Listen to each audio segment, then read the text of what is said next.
Welcome to Finally Game Music and the episode 125. This week's thematic of this podcast is called Warpzone, and this is the third one I'm having in my podcast history so far. So the Warpzones are basically just random songs from random type of games and random genres. Basically, I usually pick games that I've recently played. But due to circumstances, I haven't played in a while, and while looking at it as well, I have basically chosen the different songs that I wanted to have for this podcast, this episode as well. But due to reasons and due to the service of my microphone, it has been a while since I did an episode last time. So basically, I'm just getting back into the gig of making podcasts again. I'm super happy to be back, and yeah, I'm excited to play great music for you guys. So yeah, we're having a couple of different songs lined up for today. We also have a requested song from Olol, so let's basically get to it. So the first song out for this week to start the whole shebang and this year for this podcast is 8 Lacrimosa of Dana, Overcome the Rocky Path.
Overcome the Rocky Path from Us 8 Lacrimosa of Dana. It's such a blast, this tune, and I really love it. Usually when you're listening to this music, it's freaking amazing. You have this, I would say, adrenaline pushing tempo in like every song, and it's so good. Action RPG-esque type of game, and I just love it. But when it comes to this soundtrack, it was made by the Falcom sound team, JDK, and the Japanese composers behind the team for this game was Hayato Sanada, Takahiro Unizuga, Yukihiro Jindo, and Mitsuo Zinga. And the game here, it was developed and published by the Japanese studio Nihon Falcom Corporative, or Falcom for short, as we gamers usually call them, just Falcom. The game, it was first released in Japan the 21st of July 2016. This was released on the PS Vita. The game next year also released in the US, but was also then ported to the PS4 in 2018. The game got released for the PC and the Nintendo Switch as well. Both of these platforms had a worldwide release. All these named composers have worked on soundtracks before for Falcom. So let's start with the first one here. So Hayato, he started at Falcom back in 1997, and he worked on their game Brandish 4, which were a re-release of the Brandish VT. Hayato's first Us game soundtrack was for Us Oath of Elgana, which released back in 2005. And he worked on the soundtrack for both Us and the Legend of Heroes Trials of series ever since. His latest soundtrack for Us was for Us Monstrum Nox, which just released for us here in the West. It released a little bit back in the East for Japan, a little bit earlier. I know a couple of friends who have played it and showed a little bit of let's say, screenshots and a little bit of video footage, and I was like, stop spoiling it, dang it. But when we go on to the next one, so we have Takahiro's first game. It was Xanadu Next, which was released in 2005. So we can clearly just see direct from the start that Hayato was the one with the most experience here working in this project. But Takahiro, a game, this Xanadu Next game was only released for the N-Gage and the PC. And just like Hayato, Takahiro worked on both the Is series and the Legend of Heroes Trails of series. And his latest soundtracks also as well was Monstrum Nox. The third composer here, Yukihiro's first game, was the Legends of Heroes Trials in the Sky, which was released back in 2004. The game here had its first release on PC, but also got a version for the PSP and later a Steam release for PC, again in 2014. And like the other two composers here, Yukihiro also worked on most of the Is and Trials games here. His latest work was like the other two's, Monstrum Nox, but before this title, Yukihiro actually worked on the music for a Bandai Namco game, Soul Calibur 6, which was released in 2018. And the last one, Mitsuo, it's the newest member of JDK here, having his start with the game where this song came from. But during his time at Falcom, he actually worked on 5 different soundtracks in total, and the latest soundtrack, like the rest, is Monstrum Nox. And I really like Is when it comes to the Lacrimosa of Dana. It's the latest Is game I've played, because I currently haven't played Monstrum Nox yet. I recently just got it, actually on Friday, and I'm recording this on Sunday, and I still haven't had time to unpack my PS4 and start playing it, and I'm so excited to start playing it. But when it comes to Is 8, I had a little bit of problem with it, because I was a little bit struggling with this kind of new party setup and the camera that I was not used to, because I really like the newer like PS2 era type of Is games, that kind of rebranding everything like a remake kind of thing. I can explain it like that the best, at least. But I really like Is Lacrimosa of Dana when I finally just got it into it. Still with those small frustrations, Is an amazing freaking game. It's fun with the combat, but also fun with the different puzzles and platforming that the game has. And the music is absolutely stunning. And as you can see, if you like this Overcome the Rocky Path, I most definitely recommend everybody to just check out the rest of the soundtrack. So how are we going to kind of continue this, moving onward from Is having such a strong start of this year? Well, of course, we're gonna start with another game that released last year. So we're gonna go with the remake of the series Mr. Driller in Drillerland. So here we're playing Drillerland World Tour, or in Japanese called Boku no Shikyu Bokara no Shikyu.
bam, biba bom, ba biba ba bam, bom, bim, bom bam, biba bom, Mr. Driller, Drillland, and the song name is Drillland World Tour, or the minigame where this song comes from is called Drillland World Tour. And yeah, I'm not even gonna try discussing the Japanese words. As you might have noticed, I'm not really good with Japanese. I really love the language. I really would love that I could speak it, but I'm really freaking terrible at it. So there will be some slaughtering of some names and some names of the songs on both composers and songs lists about that. But yeah, when it comes to this soundtrack, it was composed by the Japanese Go Shina. But one of these songs, or more specifically, the parade music for this game was composed by the legendary and Japanese Junko Ozawa. The game was developed and published by the Japanese company Namco, and the game was first released for the Nintendo GameCube back in 2002, with only having their release in Japan. The West had to wait all the way until last year, 2020, before we were able to get this game in the remake of Mr. Driller Drillland, when it was developed by the Japanese company Infinity. A company that have worked on porting Western game to the Japanese platforms usually, and now they're working like the other way around, taking the Japanese games, making them more westernized, and kind of making them the ports. So they remade and released this for both PC and the Nintendo Switch. And looking at the composer here, Go's first game was actually the original Mr. Driller game back in 1999. That game released on a whole lot of consoles and arcade and everything, where the first release was actually on the arcade. And the reason why I also like a small little off topic here, the reason why I liked this game and had to buy it on release was actually I was able to play this game on arcade at a friend's place. So I was super excited to just get this game as soon as I possibly could, because I really liked the game that much. But back to the composer here. So Go is behind music for a lot of different games and genres. To name a few, we have Klonoa, Luntea's Veil from 2001, Tekken Dark Resurrection from 2006, Tales Ancestria from 2015, and God Eater 3 from 2018. And the latest release soundtrack was for Code Vein, which was released in 2019. So basically this kind of Mr. Drillland was kind of more of a revamp. So that's why I'm pointing out the last game as Code Vein now, even though this game released in 2020. And when we're looking at Junko is a legend when it comes to video game music. Her first soundtrack was for the game The Towers of Druaga back in 1984. And I will not go deeper into Junko, as I feel that we have talked about her many times in the podcast. Even though this is the first episode, I'm taking like the normal kind of setup that I usually do when I'm not having guests. But most definitely, we will go back and talk more specifically about Junko here in the future and looking through her discography. And it would be more pleasant without having any spoilers, since I'm going to pick her up at a later date. So when it comes to Mr. Driller Drillland, basically Drillland is a full-on kind of minigame kind of thing. So you're basically Mr. Driller, and you're having all these friends with you, and you're going to a theme park where you're basically just drilling stuff and having fun together. And it comes with a little bit of story, and I haven't completed that much because, in my opinion, this is a hard game. But maybe I'm just too eager to drill myself way down into these different mini games and getting to the bottom of them, so to speak. But you have different kind of mini games. I think there's like 4 of them, or no, it's 5 of them. And then you have this kind of a parade thing. I don't know really what the parade does, but everything is just, they're parading basically, and you have music to it. And that's the part where Junko did. But during these minigames, you have the normal Mr. Driller kind of mode. You have this World Tour mode where you're basically just drilling, going through a little bit of story through the graphics, and having this amazing music working in behind. Because I really love this song, and I really wanted to put this one forth for this episode because I really like, and I played Mr. Driller Drillland a little bit during lunches at work because I'm working as a developer as well. So I'm close by my computer all day, basically. But also you have a little bit of Tower of Druaga references, where you're basically going around from room to room, finding keys, finding items, and so on. So it's a really exciting game, and even though if you don't like many of the different minigames, you will surely find a minigame that you really, really like and you kind of push through on these kind of things. I highly recommend people to play this one, just for the music, but also because Mr. Driller is such a fun puzzle kind of game. It's really fun just digging around and having a great time to this music. So, the next game we're taking up, or the next song we're taking up, it's actually not from a game, it's more of a reference to a game, and this is the requested song from Olol. And Olol commented like this: I wanted to request the song Corona Razer Inumore! For the next episode. A song very fitting for a happy dog, quoting here, because Inumore, or the full name of the character is Coron, is basically a streamer with a dog personality. I'm a little bit unsure if it's basically, or it's basically like an anime character representing a dog. That's the simplest kind of explanation I can give on that one. But the song was actually composed by Yuzo Koshiro, and it was a birthday present for Yuzo Koron. So here we go. Yuzo Koshiro, Koron new background music, Corona Razer Inumore!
Corona Razer Inumore! Och, this was composed by Yuzo Koshiro, and as written from Olol, this song was an original composition by Yuzo Koshiro himself, and it is based on the Actraiser song Fillmore. Fillmore is actually one of my favorite songs from that game, and I really love the soundtrack for this game as well. Yuzo wrote himself on his Twitter the 1st of October 2020 that he is proud to have composed the theme song for Corona Inugami, Corona Razer Inumore, as a birthday gift. The music is a reminiscent of Fillmore from the Actraiser, as her request is recorded directly from a real Super Famicom system. How the SPC 700 was used kinda slipped Yuzo Koshiro's mind mostly, but after using it for a while he realized that it was more amazing sound chip than he remembered. The song had almost the same sounds as Fillmore, but he added a little bit more complicated sounds as a modern take for this tune or this composition.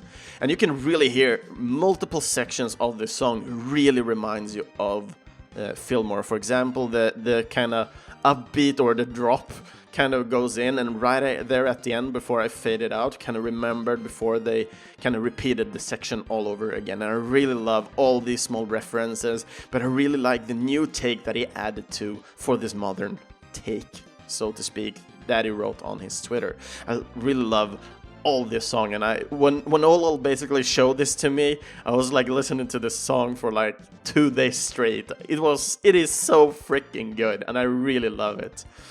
But when it comes to Yuzo, he's a Japanese composer and a legend. He started way back in 1986, with his first soundtrack being Xanadu Scenario 2. He worked on multiple IS titles, and of course, he is the original composer for the Actraiser games. Usually when I hear his name, I hear it together with the name for Streets of Rage series. Yuzo is someone we will also return to and talk more about in the future, but one name I can hear as a last soundtrack that he worked on to date is the Streets of Rage 4 game, which released in 2020. and it had its release on multiple platforms as well. But I really like this song. It's amazing original composition, and it's super fun that Yuzo actually went back and kind of reworked his own composition, adding it to. You don't see that every day. I think the most kind of thing we can see that with is Nobuo Uematsu working with the Black Mages and working on remixing his own music to more of a rock kind of thing. And I really like that one, and I really like this one as well. So the last song for this week that I want to talk about and I want you guys to listen is one favorite of mine. One game I played later during 2020 was Hades, and Hades had an amazing soundtrack, and I really love the game as well. I think I've done like 4 or 5 successful runs so far. To get the true ending, or the ending where the credits is shown, you need to complete the game 10 times. So I have a couple of more runs to play, and I definitely would love to get back to Hades as soon as possible. But we're going to listen to Good Riddance, Eurydice solo featuring Ashley Barrett.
Good Riddance from the game Hades. And behind this tune we have the American Darren Korb.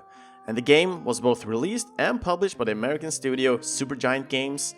Hades had an early release already back in December 2018 and had its full release waited all the way back up until 2020, where it had its full release on PC, Mac, and the Nintendo Switch. It was a while ago since we talked about Darren, all the way back into 2019, so about a little bit more than a year.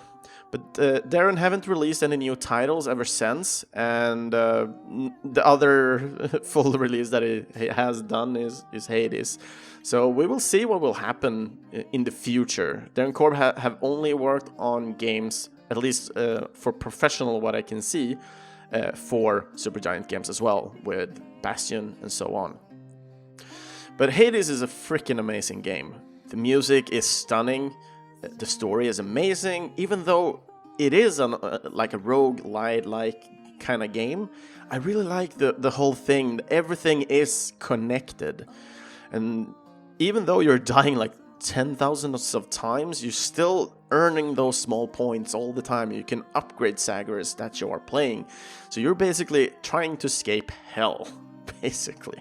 But you're still meeting all these Greek gods, you're getting amazing power-ups, and having amazing time with the battle system. It's so freaking tight, I love it. So this is definitely one of my top games during 2020. And from what I know so far about games that will release in 2021, I do believe that Hades will actually be like one of my favorite games during 2021 as well, because it's that good. But the song we just listened to, Good Riddance, is the solo type of song. You actually have a duet for the same type of song later in the game. This time I only played the solo because we wouldn't be able to listen to the duo part without almost listening to the whole song anyway. But in the duo, you actually have Darren Korb singing in the duet together with Ashley for this song specifically, because he is actually the voice of one of the characters in the game. So it's super exciting and it's super interesting when it comes to Darren, because he's super interesting as a composer. So I'm excited to see where he's going and what the hell Supergiant Games will release next, because he is the in-house composer for them. And what I understand, and I do remember from more than a year ago, he is a good friend with the developers. If it was from, I think it was during college or something like that, if I remember correctly. But it's super interesting, as I said. But yeah, that was all the songs. I will actually, since I might go more into English, this was the first normal episode. Usually I have English when I'm talking to international composers. So far I've only done that with Mikal, but I'm hoping to gain more traction and talking to more composers as well internationally, but also maybe getting more international listeners as well. That's why I wanted to do this episode in English, so people would know that there are some episodes where I have composers and some episodes where I'm just talking like this, still informing about the different composers, putting them into the shine light, and then just enjoying their music. And also for those who are interested in getting to know and where you can buy the different soundtracks, or where you can find them on Bandcamp and such, and even on Spotify, that will be on Videospelsklubben's homepage. So even though I don't have any other English episodes currently, hopefully we'll get more of them. I sure hope you want to kind of engage more with me and my podcast, if you're an international listener. But we hope we can make more episodes in English. It's all about the traction for me. So give it a go, give it a thumbs up and whatever. Just say hello, you listen to the episode. I would so much be super happy if you guys just wrote a little comment what you thought about the episode. But other episodes for Final Game Music or Äntligen Spelmusik, you can find them at videospelsklubben.se or Spotify or in your nearest podcast app. If you want to do that, you can also follow and comment on our social medias such as Facebook and Instagram. Just search for Äntligen Spelmusik. I think if you only search for Spelmusik, you will find it. But if it goes international, I will most definitely get a new tag, so it's easier to find, because does not work on international keyboards. If you want to hear your name in any of these podcasts, make sure to go in and request a song for upcoming episodes. You can go in on any of our social media or Discord and then just comment. If you want to give support to this podcast and future composers, then just head into our Patreon page. And our current awesome Patreon backers right now, it's Mikael Sjöberg and Andreas Nilsson. Thank you so much that you are making this economy work well for the podcast, so we can buy in more music, and in the future hopefully buying new equipment so we can get way more quality into this podcast. And hopefully I can also get a co-host with me for this podcast as well, so it's just not just me talking a lot and digging your brains out with all my just random jittering, you know. But yeah, links to everything where you can buy it or support the people behind the music, you will find that at Äntligen Spelmusik's post on videospelsklubben.se. And for the next episode, or the next theme for the next episode, is going to be jungle. So basically games where you have some sort of jungle-esque thematic. So I'm gonna enjoy picking out songs. Hopefully it won't be just like, yay, let's play music from the Jungle Book and such. No, I will try to find music that are set in the jungle, but ain't like super jungle-esque games like straight out. So I will kind of make it a little bit challenge to myself. But I want to give a big thanks to all of you who give it a listen, and thank you all for supporting. Have a great week, and do take care. So long, everybody!